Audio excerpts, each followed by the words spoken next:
This chapter is all about objects, and one of the most basic things you need to be able to do with an object is select it. And so in this movie, I'm going to be walking you through how to set up your selection preferences to make that just a little bit more easier for you. So the first thing I'm going to do is zoom in here on this piece of artwork, and I'm going to go right up here to the top left corner, focus on these two paintbrush shapes. When I grab my selection tool, I can come out here and I can select an object simply by clicking on it with my mouse. You'll notice when I click on it that it has this bounding box around the outside of it, indicating that I have it selected. This bounding box is very important. This is what you use to scale, rotate, move it, everything about it corresponds to this bounding box. When I have an object selected, it's very easy just to click on it like so.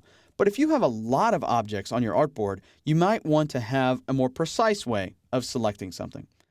Let's jump into something called outline mode and show you what I mean here. I'm going to press Command or Control Y on my keyboard. And when I press Command or Control Y, it's going to jump me into outline mode, which essentially shows me a skeleton view of the artwork that we're looking at. When I come over here to make a selection of the paintbrush, if I click, nothing happens. That's because when you're in outline mode, it assumes that there's no fills anywhere. It's just the path. So when I select the path, it actually makes the active selection just like it did before. Same thing over here. If I click in the middle, nothing. If I click over here, it selects the shape. That's exactly what I want it to do. Now, in some cases, this makes sense. Like I said, if you have really intricate artwork that you really want to get down to the nitty-gritty and make sure that you get it, or if you're working a lot of times on things that have effects and things like that applied to them, or you don't know what has been done to the artwork, turning on an option that requires you to select the path makes it a lot easier to know exactly what you're working with.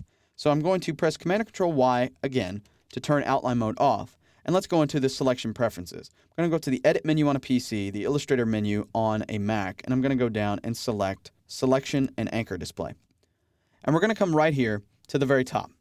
The first section of this is the tolerance level. How close do you need to be to an object when you click on the artboard before that object becomes selected? Right now, the tolerance level is 3 pixels. That may be too close. That may be too far away. And that's going to be up to you and how much stuff is on your artboard. If you have a lot of small, intricate pieces of art on your artboard, you might want to knock that down a little bit so you're more precise. If you got big, chunky things on your artboard, you might want to take that up a few notches just so it's easier for you to select things.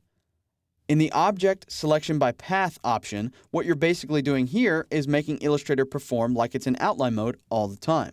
So if I hit OK to that and come back into Illustrator, now if I try to make that same selection I did before, regardless of whether I'm in outline mode or not, when I click in the middle of this paintbrush, nothing happens. Same thing over here.